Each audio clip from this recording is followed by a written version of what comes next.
Hello everyone and welcome to another episode of Gautam's Cooking Adventures.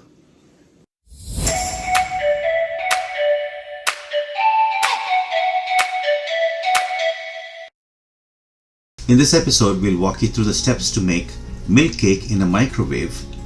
We can also make Rabri and Kalakand at the same time. Please like this channel, subscribe to it, and click on the bell icon to be notified all future episodes. Thank you. As always, you will find a copy of the ingredients list in the description below this video.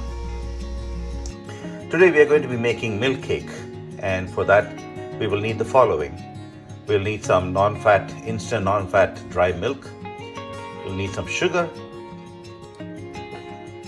some ricotta cheese, and 2 sticks of butter. I've taken a large glass bowl that's going to be capable of not only taking the ingredients but will be almost 3 times the size that we'll need, or 2.5 times the size, because it's going to rise as we cook this. So just be careful, you need a large enough bowl for this. I'm going to take the ricotta cheese. In this case, it's 15 ounces of ricotta cheese. I'm just going to dump this in. That's it. I'm now going to use the same container to measure the instant milk, dry milk, as well as the sugar for purposes of making this dish. So basically, it's going to be a combination of 3 measures of milk,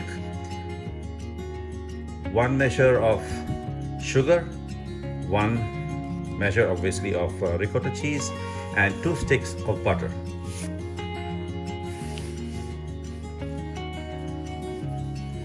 I'm going to cut the cheese into smaller portions so that it can cook evenly when we're going through the process of cooking here.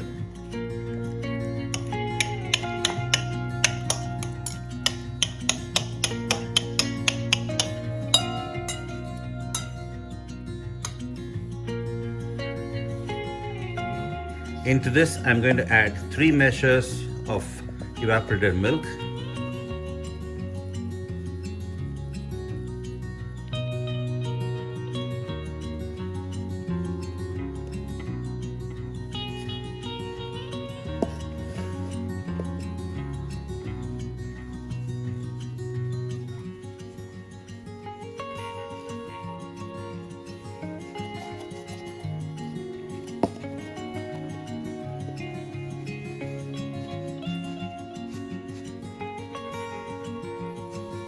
so that's 3 measures of milk.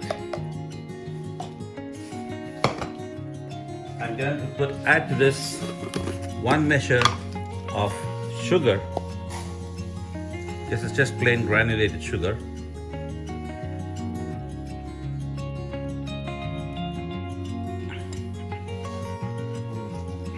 If you like it sweeter, you can add a little more if you want, but this is more than sufficient for my taste at least.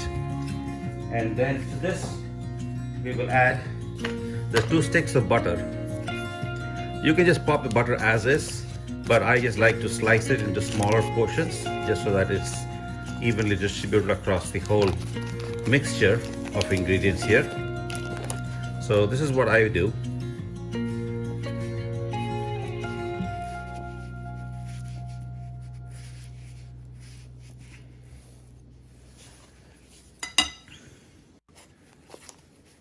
The second stick as well.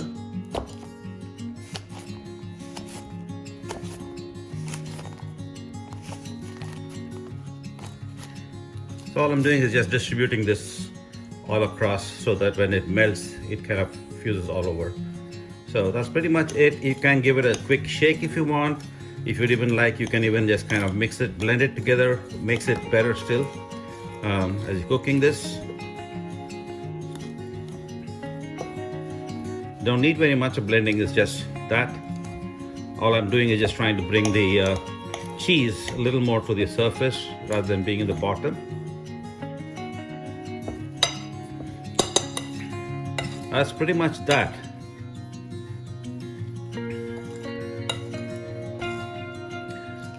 Now all I'm going to do is I'm going to take this as this and put it into the microwave and cook it for 5 minutes.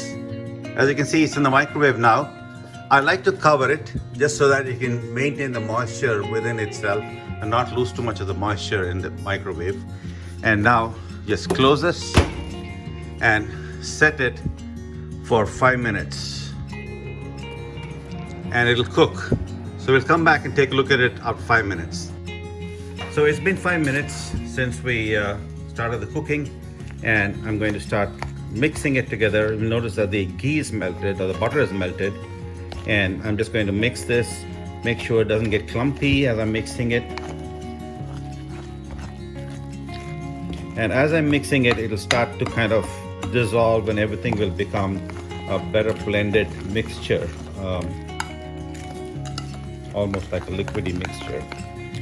It will resemble rabri, and this is kind of, if you want to make a quick rabri, and this is a good way to do that. So it's just first stage of the cooking.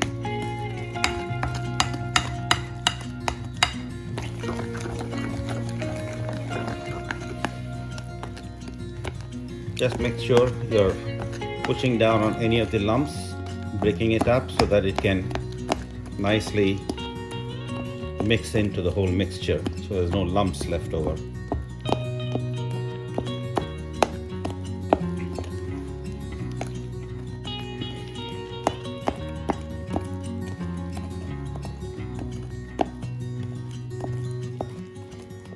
It's key that you remove all the lumps now, because this is the only chance you're going to get to do that. Later on, as it cooks more, these lumps will start becoming harder and you won't be able to get rid of them at that point of time. So if you want a smoother milk cake, you want without lumps, this is the time to do that. So I've completed the mix. Now you notice it's more of a blend. There will be a few lumps, which is because the milk forms the lumps, but it should be okay. Most of the lumps have been removed, so I'm good right now to start the next phase. Now that this is fully blended together, what I'm going to do now is put this back in the microwave for another cycle of 5 minutes, and then we'll proceed to the next stage.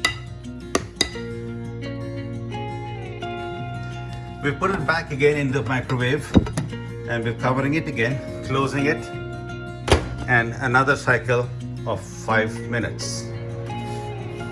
And once it finishes cooking, we'll get back to this, but I just want to warn you, this is when you'll start seeing the mix starting to rise, and so that's something you want to look out for. It's been cooking for about 2.5 minutes now, and now you'll start seeing the mixture starting to rise and take up more volume in the dish. This is the reason why I said the dish needs to be at least 2.5 times the volume of the ingredients itself. It's now down to the last 35 seconds of cooking, and you'll notice that it has now started to almost come to the top of this dish.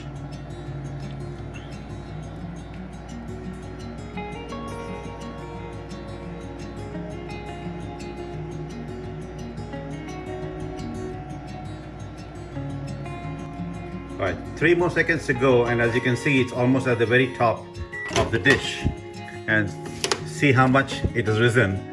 So that's what you want to watch out for. Now you'll notice that the mixture has become somewhat flaky. It's got a lot more air in it now. It's a little more granular as compared to what it was before. And as you mix it and it allows the air to go out, the texture has changed. The color has also changed a little bit. It's become a little more yellow as compared to the earlier white. And at this time, if you allow it to cool off, it will be kalakand. So you could easily just simply make this as kalakand. So basically, with the second stage, you made kalakand. Even now, there's still an opportunity to remove the lumps. So as I see them, I'm going to keep removing them.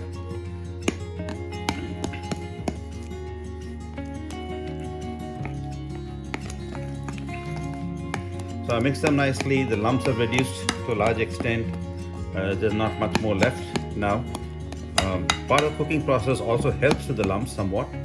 but you do need to look for them anyway and remove anything that you see that hasn't broken down yet.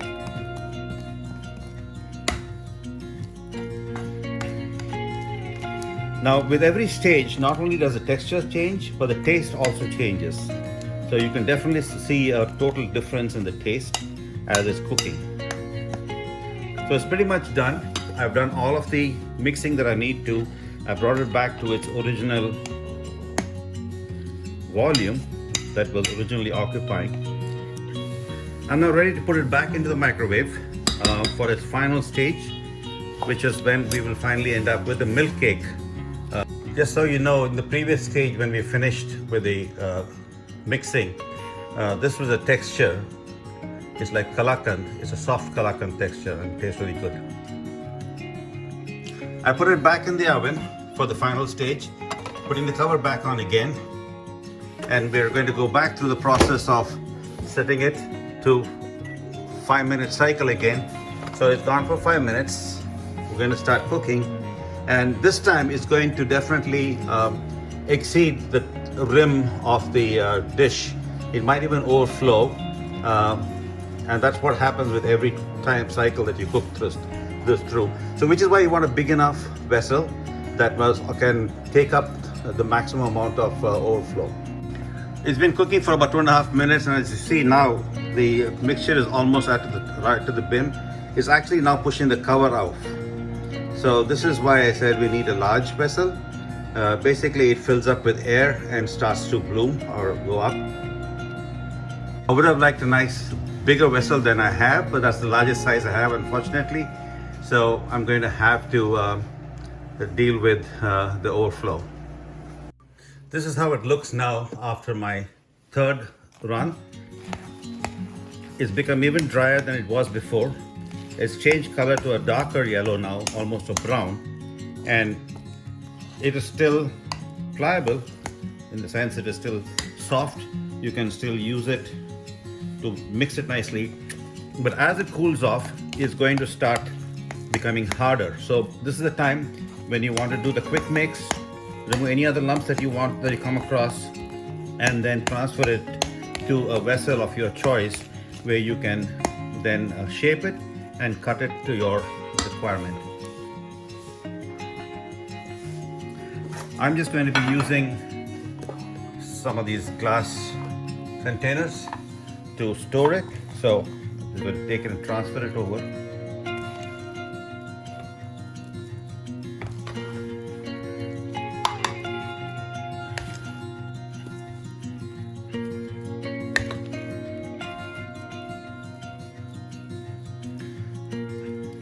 I'm just going to set it to a 1-inch height.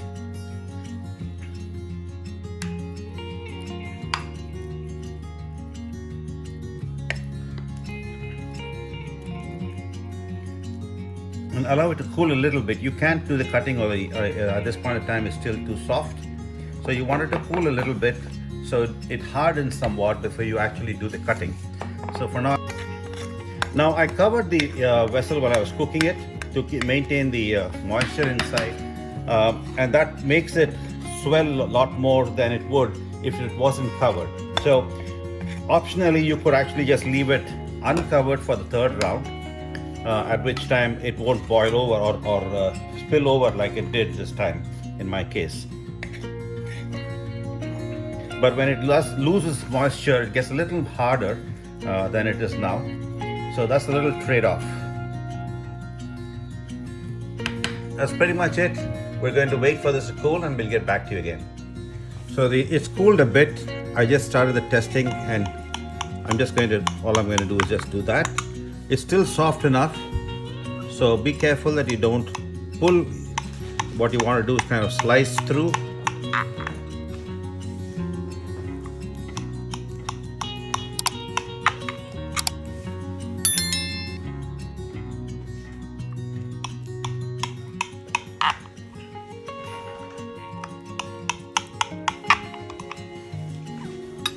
And that's it, and we allow it to cool off now. And it'll be easy to just break off the pieces when we want them. We hope you enjoyed watching this video. Look forward to any suggestions or comments from you, and please do keep supporting us. Thank you for watching. Please don't forget to subscribe to our channel, click the like button, and do press the bell icon so that you can be notified of all our future episodes. Thank you so much for watching. Goodbye.